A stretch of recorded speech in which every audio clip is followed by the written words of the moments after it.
everyone. Here's our review on Marvel The Avengers. Okay, James, so you've seen all the movies. You don't like the last one's Infinity War and Endgame. So, the first Avengers movie starts off with S.H.I.E.L.D. base, the Joint Dark Energy Division. What did you think of the whole base? And So, the Joint Dark Energy Division has, actually, it hasn't been around that long. It might have been around since the 90s because it hosted since the 80s because it hosted Project Pegasus, and that was, Project Pegasus was them studying the Tesseract to make Phase 2 energy weapons because of Thor's arrival. The thing is, it doesn't make much sense because Captain Marvel and the Kree arrived much more before Thor. So that's the one thing that the Captain Marvel film doesn't acknowledge. Okay, the Tesseract and the Tesseract. What did you think of the Tesseract? So the Tesseract was actually the Space Stone, as we see in Infinity War, when Thanos crushed it with his bare hands. So the Tesseract is basically allows people to traverse time and space, but it can only do so when it's stabilized enough. And so in its pure form, it's unable to be used except by like uber powerful beings like Thanos. And so the energy channeled through to send Loki across time was unstable. So that was why there was such an energy buildup inside that one area where they studied the Tesseract, because it was unstable, and that is why we see why they use the rare metal that they get from the Gala to basically allow them to stabilize the portal. Okay, so Loki, it's being unstabilized. Everybody comes to the base, and Loki, he spawns in basically with his spear, and his spear mind controls people almost. So yeah. So the thing I find interesting about Loki in the Avengers is Loki's not as smart in the Avengers as he is in other films in the MCU, which happened later. But so it kind of makes me think that Thanos may be using the scepter to control Loki. But also, since Loki has the scepter and he is a threat, Odin would need to use dark magic to send Thor across time. And so, when Odin using powerful dark magic, Odin would have to go into the Odin sleep, like he did in the film Thor, because he used a lot of power. He would be unable to defend the dwarves who Thanos would attack and force them to make the Infinity Gauntlet for him. So then, after Loki comes in, he shoots Nick Fury, takes the Tesseract from Nick Fury, and they get out of there, and the whole base collapses.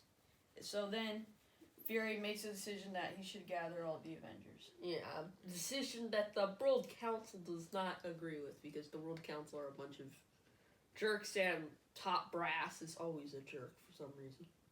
So they gather all the Avengers and they head to the Helicarrier. So what did you think of them teaming up together? So, well, the gathering thing is kind of typical of almost every superhero film now. Especially even the ones about anti-heroes like Suicide Squad and all this stuff, where they go about and they gather people and they have to give them certain incentives. Well, most of their incentives are just like, yeah, you work for us, or S.H.I.E.L.D. will basically come. Okay, so then Loki gathers all his people in this thing, and they need a certain metal. So Barton starts a plan, and he disrupts a party. So the scariest thing about the entire thing is that a lot of this stuff that Loki does, a lot of these operations, they're all planned by Barton. So Barton plans, like, while Loki will come into a gala and use the Doctor's eyeball to unlock the vault in which the metal is kept, Barton also arranges for Loki to become captured. He arranges for Loki to manipulate the Hulk, and he even goes to the helicarrier. He takes out one of the engines.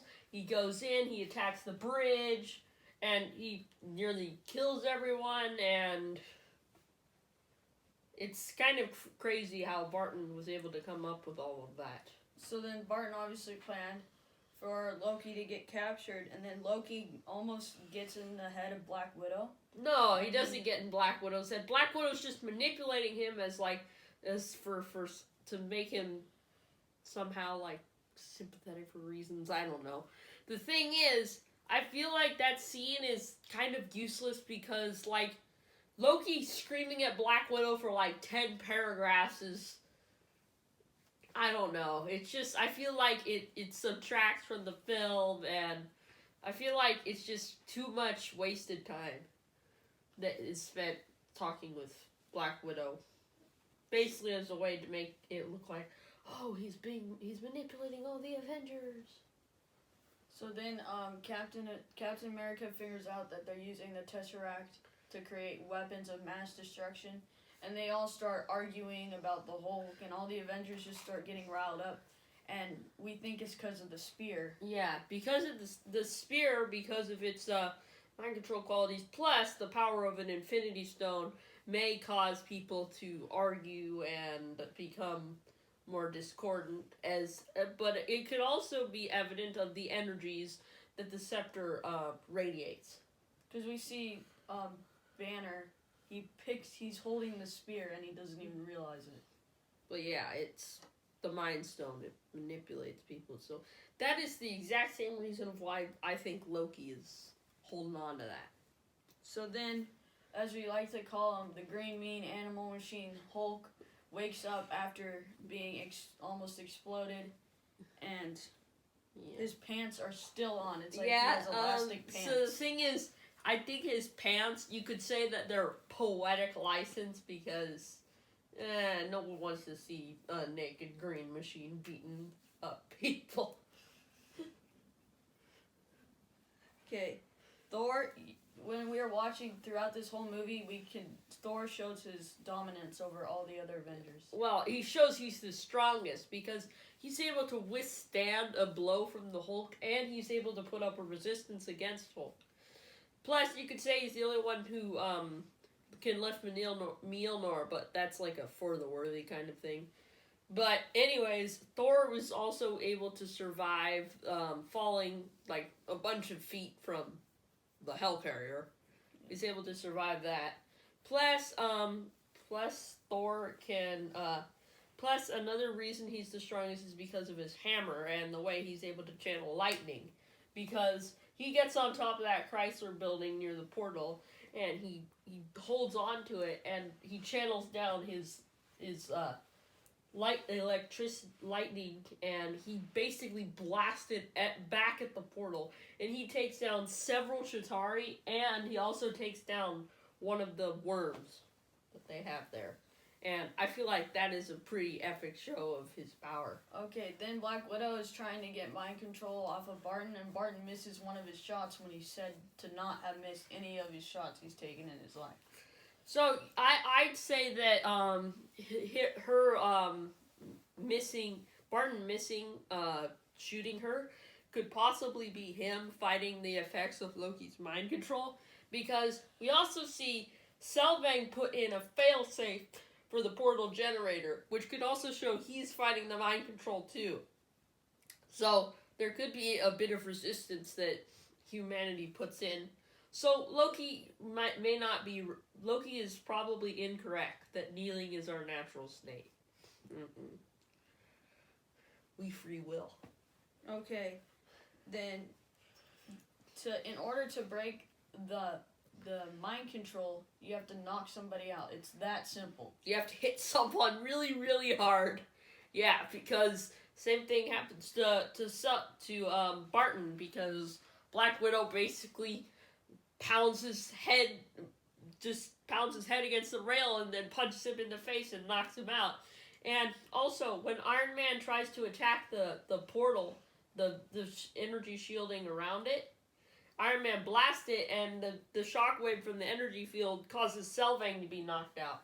And when Selvang wakes up, he is able to tell Black Widow how to shut down the portal. Okay, and then Fury guilt trips the Avengers.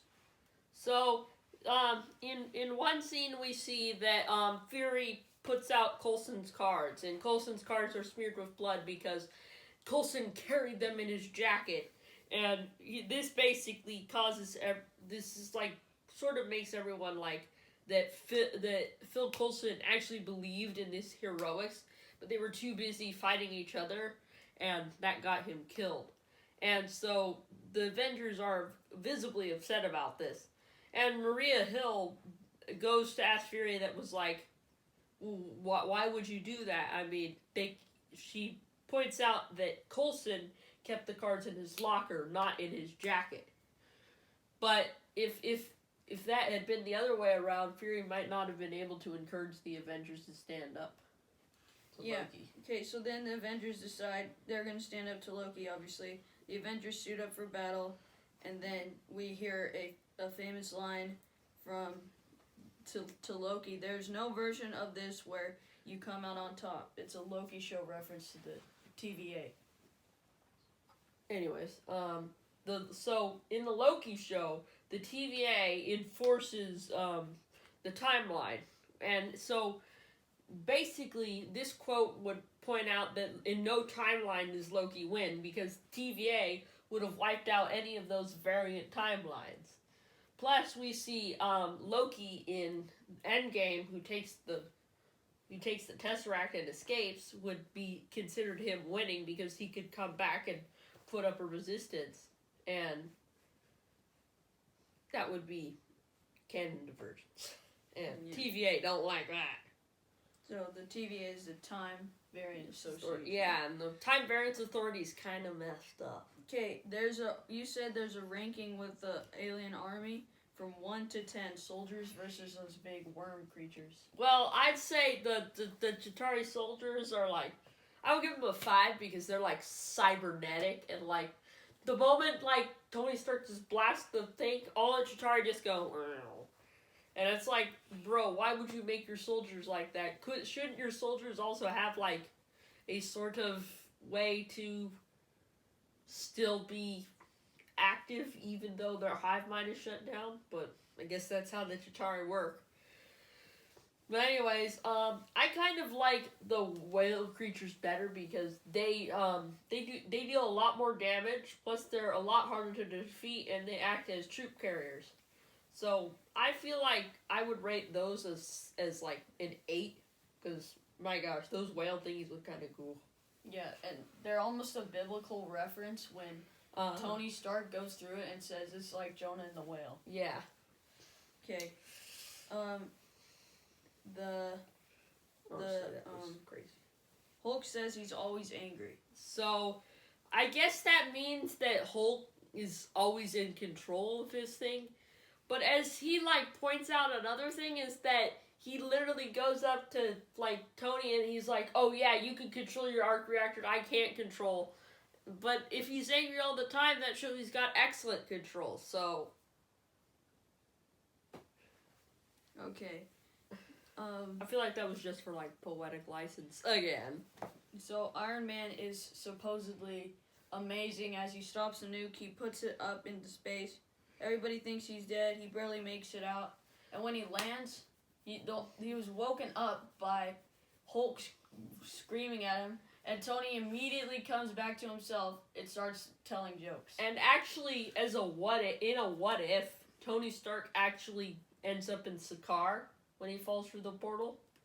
And because Sakaar is wormholes that lead up anywhere. But I mean, I haven't seen that what if, but I think it sounds pretty cool.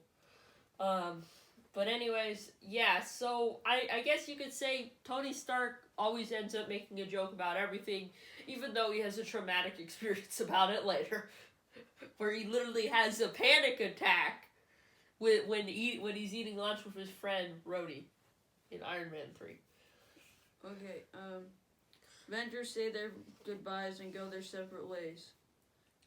So that ends the movie. Obviously, the Tesseract is secured and no longer is belonging to in the Earth, on Earth. And what?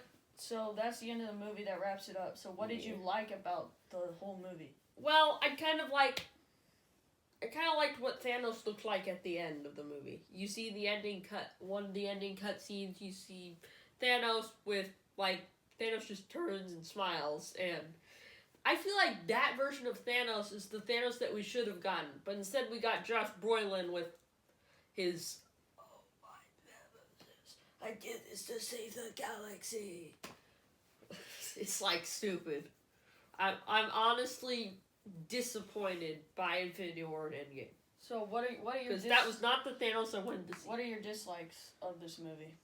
One of my dislikes is probably the conversation between Black Widow and Loki. I mean, the conversation serves to do nothing, and it kind of is I don't know. I think it kind of upsets me that the Avengers didn't get to see the reformed Loki from Ragnarok. I just the best version of Loki is Ragnarok Loki. So I don't know. I think Loki should have been smarter in this film. That would have made the film a whole lot better if Loki was smarter and had a strategy. And I think we also could have done more with the fight scene instead of just one epic battle. Maybe we could have had more Avengers versus Loki fight scenes. Because when the Avengers capture Loki as per Barton's plan, but Loki doesn't put up a fight or anything. And I find that is something the film is lacking in. Okay, guys, thank you for watching our review. We have an announcement to make. At 500 subscribers, we will be doing a live stream where we'll answer some of your movie questions that you have. Thank you.